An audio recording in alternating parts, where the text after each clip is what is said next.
Bonjour à tout le monde.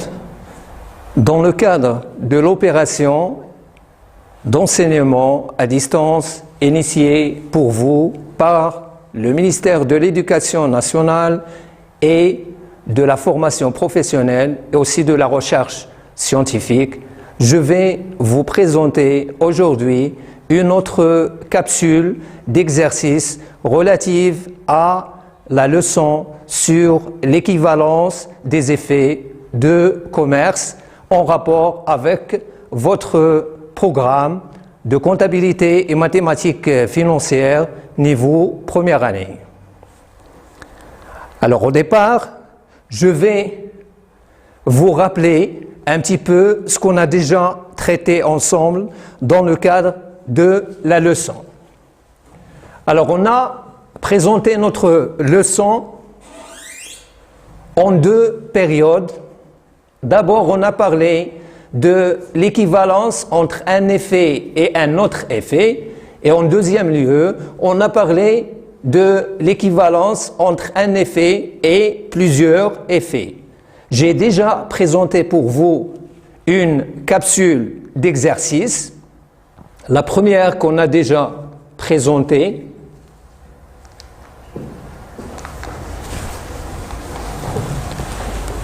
Alors, on a déjà présenté la capsule numéro 1 relative aux exercices sur ce chapitre d'équivalence des effets de commerce.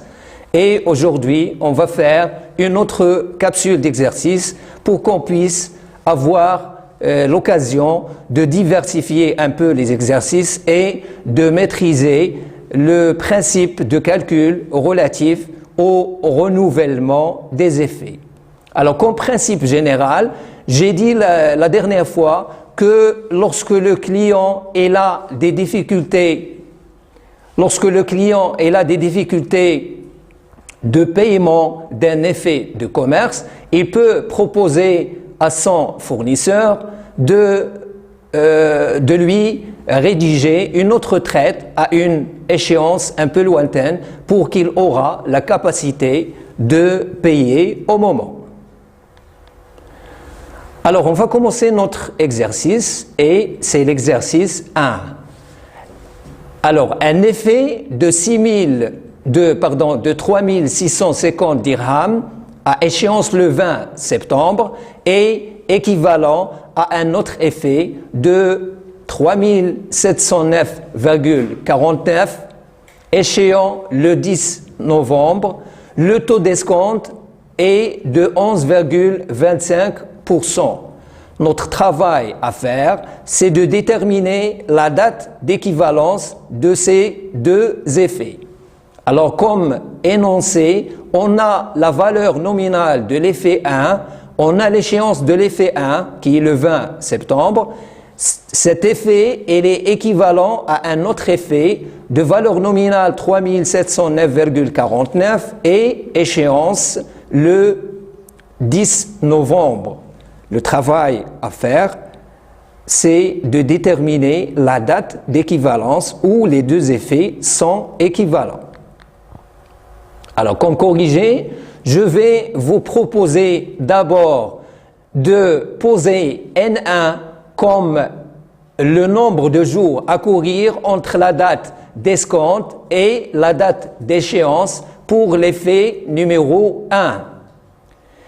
Et on remarque que la date d'échéance de l'effet 1 et de l'effet 2 s'éloigne de 51 jours. Donc, on a la possibilité ici de poser N2 égale N1 plus 51 jours.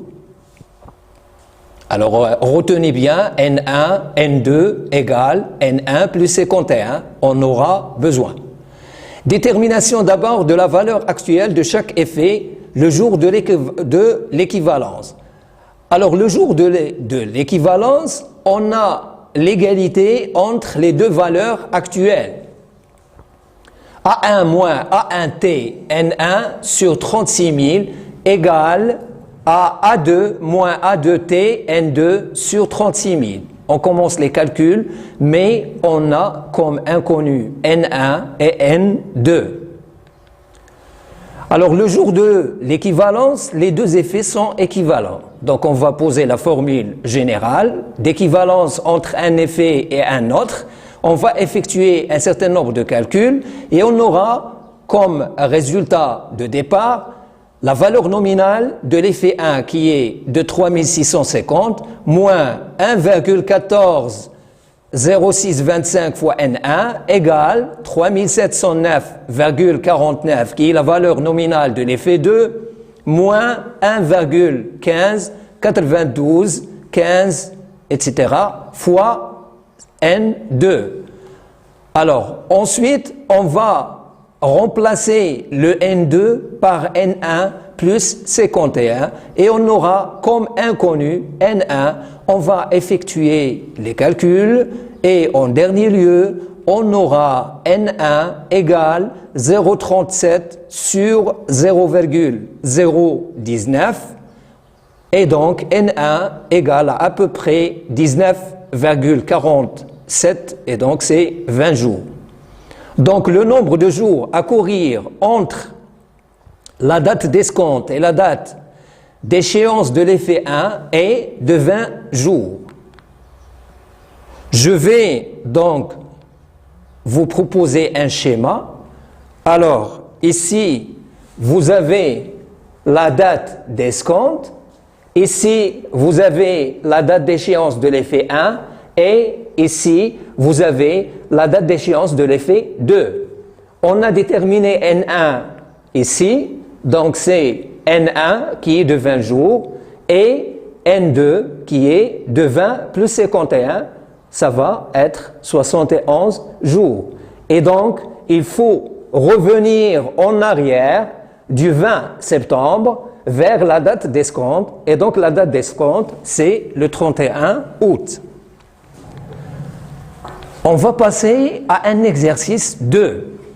Le 19 mai, un client demande à son fournisseur de remplacer une traite de 1200 dirhams à échéance le 31 mai par une traite de valeur nominale 1206,05 à échéance le 30 juin à un taux d'escompte qui est inconnu. Donc je rappelle, le 19 mai, c'est la date d'escompte. La traite numéro 1, elle a une valeur nominale de 1200. La date d'échéance, c'est le 31 mai. La traite numéro 2, elle a une valeur nominale de 1206,05. Elle a une échéance le 30 juin et on a à déterminer le taux d'escompte. Comme corrigé, je vais vous demander de calculer le N1 qui est, dans notre cas, de 12 jours du mois de mai. Pour l'effet 2, N2 égale à 12 jours du mois de mai, plus 30 jours du mois de juin, ça va vous donner 42 jours. Et donc, on va poser la formule A1 moins A1T N1 sur 36 000 qui est égale à 1200, la valeur nominale de l'effet 1, moins 1200 fois T fois 12 sur 36 000 et on a T comme inconnu. Ça va vous donner 1200 moins 0,40 T. Ensuite, on va calculer la valeur actuelle de l'effet 2 qui est égale à 1206,05 moins 1206,05 fois T fois 42 jours qu'on a déjà déterminé sur 36 000. Ça va vous donner 1206,05 moins 1,40 T.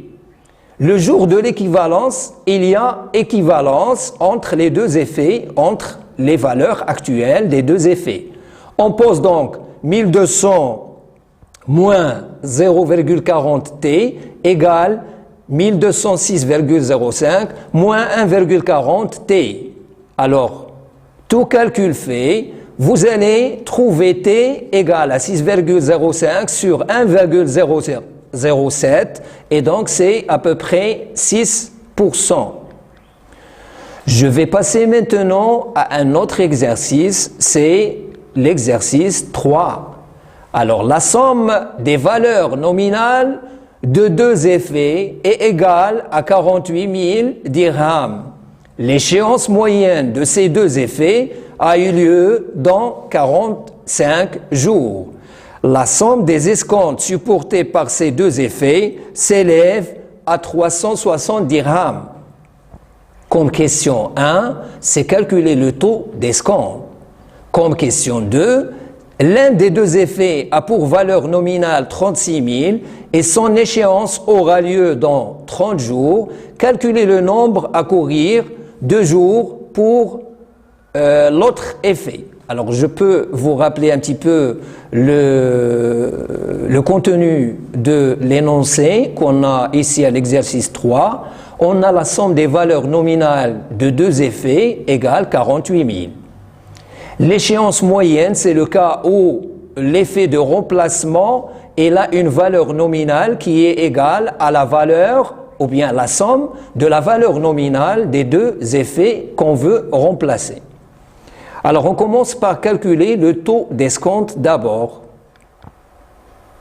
Comme corrigé, je vais vous proposer de mettre donc la formule d'équivalence entre un effet unique, qui est l'effet de remplacement, et les deux effets qu'on veut remplacer. Alors on aura A moins E égale A1 moins E1 plus A2 moins E2. Et donc, A moins E égale A1 plus A2 moins E1 plus E2. On va changer seulement la place de l'escompte et de la valeur nominale pour qu'on puisse calculer, parce qu'on sait très bien la valeur nominale globale ou bien la somme des valeurs nominales. Et donc, on remplace le A par A1 plus A2.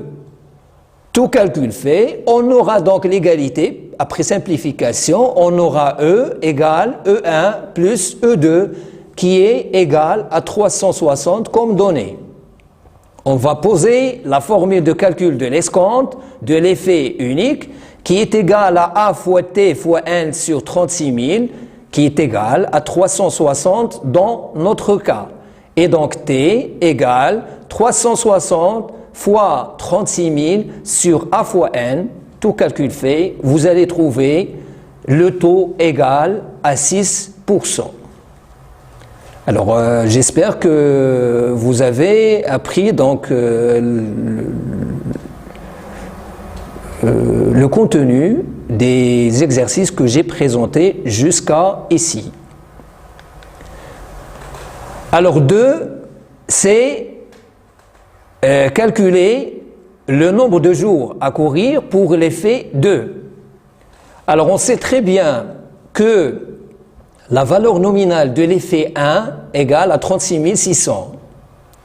Et donc, A2 égale la somme des valeurs nominales moins la valeur nominale de l'effet 1 qui est égale à 11 400. Donc, c'est facile de trouver la valeur nominale de l'effet 2. Alors, comme question posée, c'est déterminer le N2 qui est la date d'échéance ou bien le nombre de jours à courir par l'effet numéro 2. Alors on va poser la formule générale d'équivalence entre un effet et plusieurs effets. Dans notre cas, c'est deux effets. On aura donc A moins ATN sur 36 000 égale A1 moins A1T N1 sur 36 000 plus A2 moins A2 TN2 sur 36 000. Donc, on va effectuer les calculs. Ensuite, on va poser, donc le A2, on aura A2 moins A2T N2 sur 36 000 égale 11 223. L'inconnu pour nous, c'est N2. Donc, vous aurez A2T N2 égale A2 moins 11 223 fois 36 000. En dernier, vous aurez 11 400 qui est la valeur nominale de l'effet 2 moins 11 223 fois 36 000 sur 11 400 fois 6, le taux, ça va vous donner 93,15 jours. Et donc, à peu près, c'est 83 ou bien 93 jours.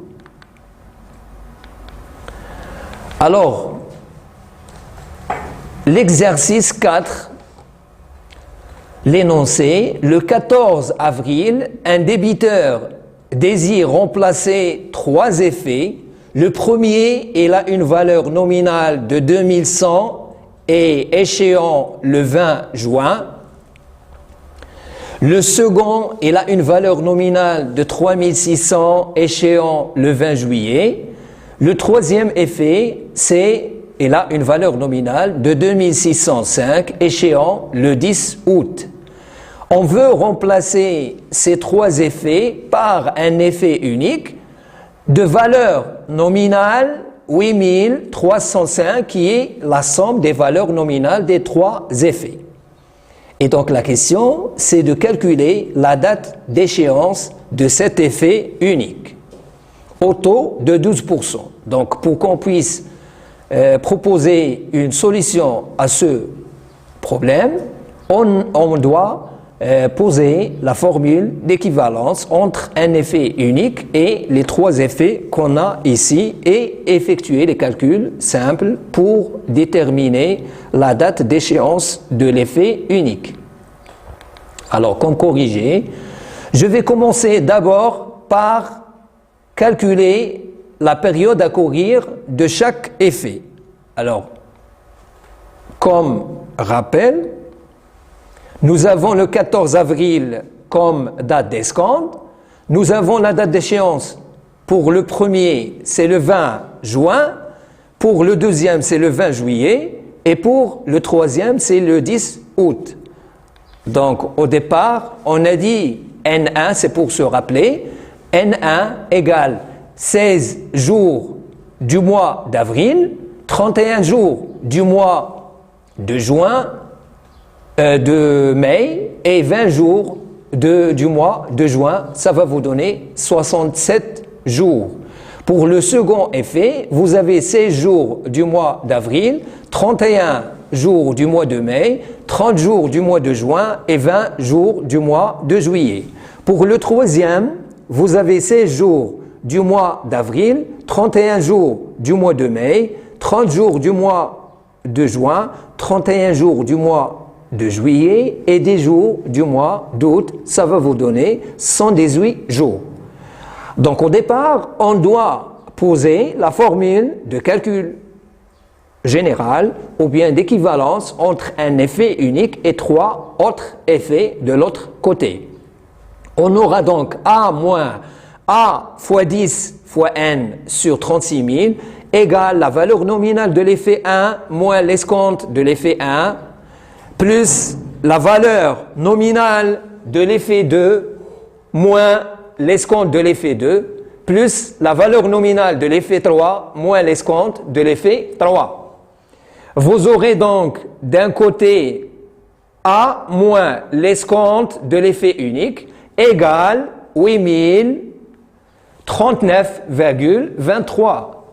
Alors, on va remplacer la valeur nominale par sa valeur, 8305, moins son escompte qui est la valeur nominale fois 12, le taux, fois la période N, sur 36 000, qui est égale à la somme des valeurs actuelles qui est de 8039,23.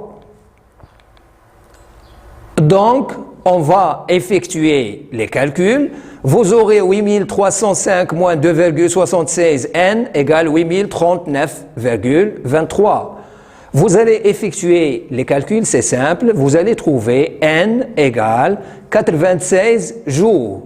Donc, on va essayer de trouver la date d'échéance de l'effet unique. Alors, on a N, on peut la partager en 16 jours du mois d'avril, plus 31 du mois de mai, plus 30 jours du mois de juin, plus 19 jours du mois de juillet pour qu'on puisse avoir 96 jours. Ici, je vous ai fait un schéma pour qu'on puisse se situer dans le temps. Donc, le 14 avril, c'est la date d'escompte. Le 20 juin, c'est la date d'échéance de l'effet 1. Le 20 juillet, c'est la date d'échéance de l'effet 2. et le 10 août, c'est la date d'échéance de l'effet 3. Alors pour l'effet 1, on a n égale 67 jours, n2 c'est 97 jours, n3 c'est 118 jours, et pour l'effet unique, on a trouvé dans les calculs ici 96 jours. Donc vous allez remarquer que 96 elle est proche de 97. Donc c'est le 19 juillet qui est proche du 19 juillet. Alors on va passer à un autre exercice, c'est notre exercice 5.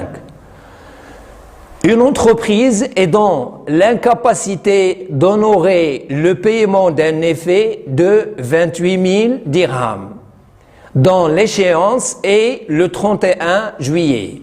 Le bénéficiaire de cet effet lui propose l'alternative suivante. Un nouvel effet échéant le 30 septembre, dont l'escompte, le 31 juillet, doit permettre le recouvrement d'un montant de 28 000 compte tenu d'un taux d'escompte pratiqué par la banque de 6%.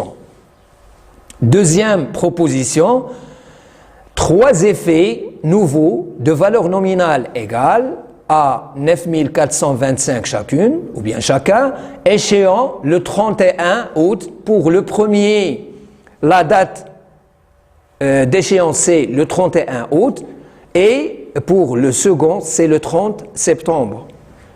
Alors, comme question, calculer la valeur nominale de l'effet dans la première proposition et déterminer l'échéance du troisième effet dans la seconde proposition.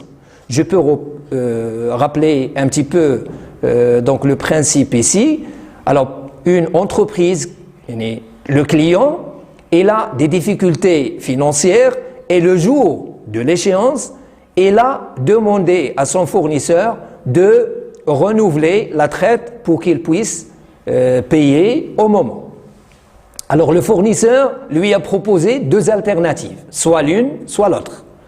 La première, il lui a fait un nouvel effet échéant le 30 septembre et ce jour même, il a une valeur de 28 000, une valeur précisément, valeur actuelle, de 28 000 dirhams, compte tenu d'un taux d'escompte pratiqué de 6%. Ou bien, deuxième proposition, il lui a préparé 3 effets de valeur nominale égale à 9 425 chacun. Le premier effet, il a une échéance le 31 août, le deuxième le 30 septembre, et comme question, c'est à vous de déterminer la date d'échéance de l'effet numéro 3. Alors, comme corrigé, je vais vous proposer de me calculer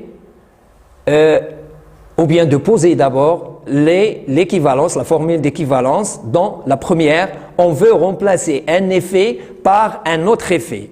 Alors, dans notre cas, le premier effet qui n'a pas été payé, le jour de l'échéance coïncide avec la date d'escompte. Et donc, on a l'escompte égale 0 et donc égalité entre la valeur actuelle et la valeur nominale de l'effet 1. Pour l'effet 2, on doit connaître d'abord la période restante à courir qui est de 31 plus 30, ça va vous donner 61 jours. Donc, c'est à nous de déterminer la valeur nominale de l'effet 2. On va d'abord poser la formule d'équivalence entre l'effet 1 et l'effet 2. On va effectuer les calculs et on va trouver la valeur nominale de l'effet 2. Donc, au départ, on va poser la valeur actuelle de l'effet 2 égale la valeur nominale moins l'escompte de l'effet 2. Ça va vous donner la valeur actuelle de l'effet 1 qui est égale, dans notre cas, à la valeur nominale de l'effet 1. On va donc poser A2 moins A2T N2 sur 36 000 égale 28 000. Donc A2 moins A2 fois 6 qui est le taux d'intérêt ou bien d'escompte fois la période de 61 sur 36 000 égale à 28 000. Donc, tout calcul fait, vous allez trouver A2 égale 28 000 sur 0,98, ça va vous donner 28 287,59. Alors, on va passer à la deuxième question. Alors, je vais vous proposer de me poser d'abord la formule d'équivalence ici. Alors, l'équivalence entre l'effet unique, dans notre cas, l'escompte est égal à 0, la valeur actuelle de l'effet 1 plus la valeur actuelle de l'effet 2 plus la valeur actuelle de l'effet 3. Vous allez remarquer ici qu'ils ont les mêmes valeurs nominales. Alors, vous allez poser donc la formule générale, vous allez poser les termes dans leur place et vous allez commencer à effectuer les calculs pour qu'on puisse déterminer le N3 qui est inconnu dans notre cas. Vous aurez en dernier 1,57 N3 égale 9376,30 plus 9329,17 plus 9425 moins le 28 000. Tout calcul fait, vous allez trouver N3 égale 130,48 sur 1,57. Ça va vous donner N3 égale 83,06 et donc à peu près 83 jours. Je passe à un autre exercice, c'est l'exercice numéro 6. Alors, pour régler l'achat d'un meuble d'une valeur de 10 500 dirhams, une famille verse 3 500 comme avance au comptant et effectuer 4 versements de valeur nominale égale. La première, c'est après 30 jours, la seconde après 60 jours, la troisième après 90 jours et la quatrième après 120 jours, ça veut dire 4 mois. Le taux annuel d'escompte est de 12%. Alors, question, c'est calculer le montant de chaque versement et en déduire le coût d'achat à crédit. Alors, au départ, on doit mettre l'accent sur la notion d'équivalence ici. On a équivalence entre le paiement au comptant et le paiement au crédit. Donc, ça va nous permettre d'écrire la relation suivante. 3 500 qui est l'avance, plus la somme des valeurs actuelles des quatre traites, ici, égale 10 500. Donc, on aura la valeur actuelle des 4 traites égale 10 500 moins l'avance qu'on a déjà versée, c'est 7 000. Alors, on aura 7 000 égale la somme des valeurs actuelles des 4 traites. Mais, on a dans l'énoncé que les 4 traites ont les mêmes valeurs nominales. Donc, on peut écrire A1 égale A2 égale A3 égale A4 égale A. On va remplacer. Donc, on aura A moins A fois 12, le taux d'intérêt, fois 1, le mois, sur 1200. On a divisé ici par 1200 parce qu'on a la période en mois, plus A moins A fois 12 fois 2 sur 1200, plus A fois A moins A fois 12 fois 3 sur 1200, plus A fois A moins A fois 12 fois 4 sur 1200 égale à 7000.